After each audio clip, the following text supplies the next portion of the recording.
बेडक्याळ इथं आशा मल्टीस्पेशालिटी हॉस्पिटलचं थाटात उद्घाटन.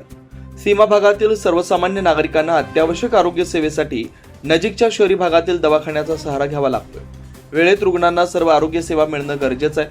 हे ओळखून आशा ग्रुप संचलित आशा मल्टीस्पेशालिटी हॉस्पिटलचे बेडक्याळ शेमनेवाडी इथं जगद्गुरू स्वस्ती श्री लक्ष्मीसेन भट्टाचार्य महास्वामीजी महासंस्थान मठ कोल्हापूर व पी श्री शिवप्रसाद देवा उत्तराधिकारी श्री अलम प्रभू सिद्ध संस्थान मठ चिंचणी यांच्या पवित्र उपस्थितीत व डॉक्टर अभिजित कोगनोळे यांच्या उपस्थितीत अशा मल्टीस्पेशालिटी हॉस्पिटलचं उद्घाटन झालंय.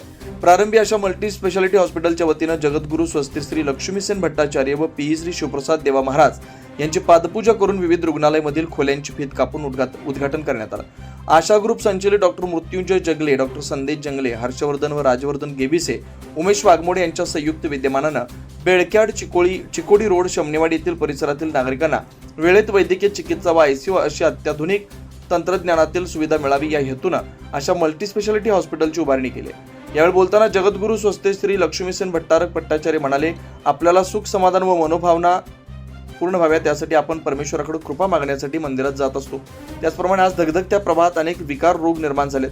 या पार्श्वभूमीवर मल्टीस्पेशालिटी सारख्या अद्ययावत दवाखान्यातील डॉक्टरांकडे आपण जातोय. म्हणजे परमेश्वर आणि दुसरा डॉक्टर हे जीवन घडवण्याचे प्रामाणिक प्रयत्न करत असतात. अशा ग्रुप संचलित आशा मल्टीस्पेशालिटी हॉस्पिटल हे परिसरातील रुग्णांच्या आशा पल्लवित करेल असं आशीर्वचन लक्ष्मीसेन मुनी महाराजांनी केलं. यावेळी कोल्हापूरहून जगद्गुरू स्वस्ती श्री लक्ष्मीसेन महाराज, चिंचणी मठाचे श्री शिवप्रसाद देवा महाराज, डॉक्टर अभिजित कोगनोळे, जिल्हा पंचायत सदस्य सुदर्शन खोत, हालसिद्धनाथ सहकारी साखर कारखाने संचालक जयकुमार खोत, राहुल पाटील, डॉक्टर बी ए माने भोज, सुदर्शन मोराबट्टे, डॉक्टर अभिजित सुतार, सुरेश मरवडे, डॉक्टर मृत्युंजय जंगले, डॉक्टर संदेश जंगले, हर्षवर्धन, राजवर्धन गेबिसे, उमेश वाघमोडे, रुपाली कपाले यासह परिसरातील मान्यवर मोठ्या संख्येने उपस्थित होते. बोरगावहून प्रतिनिधी अजित कांबळे.